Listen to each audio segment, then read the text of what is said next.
Hello everyone, this is Peak Out Entertainment and we are back again, and here now we have a review of the first trailer of Shang-Chi The Legend of the Ten Rings.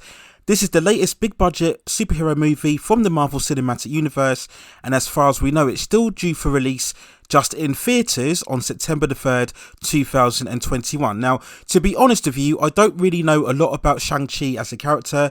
He's essentially a character who is trained by his father within the special martial arts within China, and this adaptation of the comic book character will see him when he's drawn into the mysterious Ten Rings organisation that we saw was hinted way back in the first Iron Man film from 2008. So this is very much going to be much more of a martial arts, supernatural genre in terms of the story. Lots of effects, lots of mystical and spiritual visions. So that's the kind of genre that I think we're going for when we're looking at Shang-Chi in the long term. He's not really a mainstream character. I don't believe he's been in many iterations of the Avengers in terms of animations or comic books prior to the MCU coming to main prominence. So this is very much going to be a fresh and new and different character. Obviously it's very much based on the Asian property, so this is again the MCU wanted to branch out in terms of its diversity and representation, and we will see that of course when we look out throughout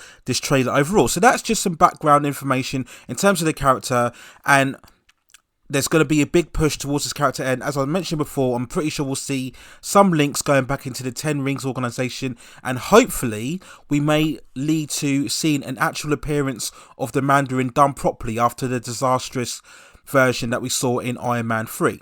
So let's take a look at this trailer, and I think overall I thought it was a decent trailer. There's lots of high energy, vibrant colours, there's that real sense of fun and escapism. As I mentioned before, lots of special effects and martial arts moves and manoeuvres. That's what we would come to expect from a film like this. And you look at all of the action sequences, and there are clear echoes of major mainstream Asian movies that we've seen certainly in the last 10 or 15 years. So straight away, the first one that comes to mind is of course Crouching Tiger, Hidden Dragon, House of Flying Daggers as well. There are certain scenes that are very reminiscent of Disney's latest live action of Mulan. When you look at these scenes overall, Last Samurai, etc, etc. So very familiar tropes and beats throughout. So I think the film has got a bit of a challenge in order to stand out, to give us something and present things that we haven't seen before in previous movies while still staying true to the source material as well. So there's a bit of a challenge on that front at the beginning of the trailer, where we see him training and learning martial arts moves, and he's doing various push-ups, and he's working as a bellboy, it looks like, and that's kind of his main undercover job. So this is the typical, if you like, alter ego that we're going to see. So obviously with Peter Parker, he's a freelance photographer, so this is going to be Shang-Chi's main job as his cover whilst he's learning his martial arts. We see later scenes of him in the club here, and he's dancing away on there, walking with the main female companion. Again, I don't know who this character is. Anybody, you're going to have to inform me or enlighten me. This is going to be, of course, the main female interest throughout the movie. And then we get multiple scenes as well where we see him being trained as a youngster, and he's going through the typical training routines that we see throughout for these movies all the time. You know, the familiarities that we saw very much so in terms of Batman Begins, if you remember that first hour of Batman Begins where we saw Bruce Wayne training. That's what it reminded me of a lot when I first saw these couple of scenes. Now you get this character here who I suppose is the main antagonist, and people have told me that this is the guy who played Ivan Drago's son in Creed 2.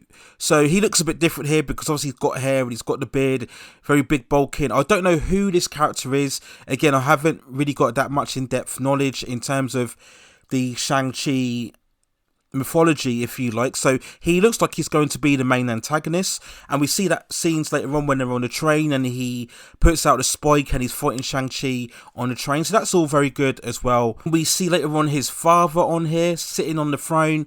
So what I did read about the Shang-Chi concept is that initially he's trained by his father, but then he's forced to commit a murder, and after a while he realizes is that his father is part of an evil organisation, and that's what turns him into a conflict against his father. So I think that's what they're going for here. I think essentially it's going to be Shang-Chi is working with his father. He's asked to carry out various operations or maybe assassinations, and then he has that crisis of conscience when he realizes what he's doing is wrong, and then he goes back to question his father. And then over the course of the story, he finds out that he has been working for the Ten Rings, and then we'll get that climatic point where he actually turns against his father, and then he seeks out to destroy the Ten Rings, and maybe that's when we will see the emergence of the Mandarin. Again, I'm just speculating here. There are some interesting elements here, and that's what I said.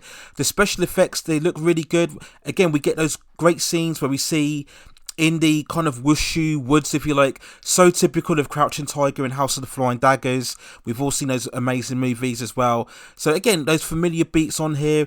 And a nice line in comedy as well, where you see the woman, she's driving through the bus and crashing through. It's going to be a very brisk and entertaining movie. I'm pretty sure about this. The only thing I did question, and I'm not trying to be too insulting to the actor, but he doesn't physically look right for the role in terms of a physically capable character. He just looks like he's got a very normal kind of physique. When we see him here on the bus and he's doing a typical martial arts move, he doesn't convince me enough that he's this really hardcore martial arts warriors who can beat everybody down, right? You know, we've seen so often in other Asian big budget productions, the lead character, whenever it's based on the martial arts story, the lead character always looks the part. They always look physically that they're capable. And this actor here, he just doesn't look the part yet. Now, obviously, this could be very early on in the story that we're seeing from the clips, and they're not going to show us everything, of course. So later on we go into the story, I'm pretty sure we're going to see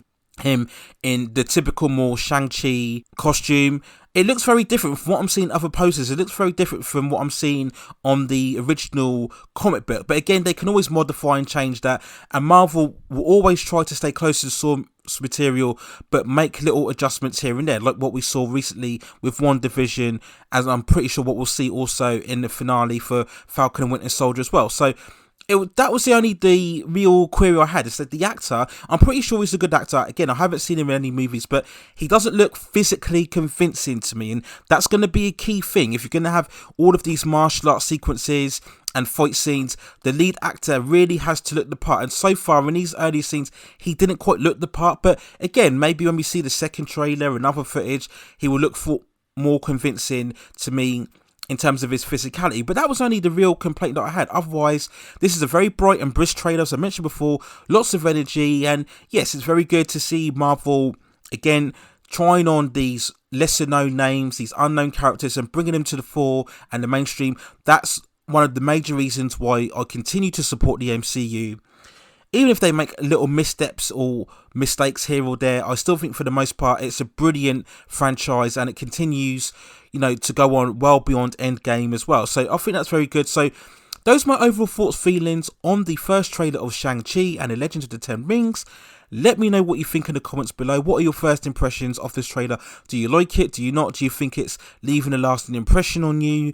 Or do you think this will be another standout moment within the MCU, and we could see a potential franchise going forward, and maybe we can see an emergence of the Mandarin? And if it proves to be successful, again, we're not sure what cinemas will be like in terms of September, but at least that's a release date where they've got time. They've got time to look at it, and hopefully people continue getting fascinated, and we can open up cinemas with a far more fuller capacity, and therefore we can see Shang-Chi open up primarily in theatres first before it migrates later onto Disney+.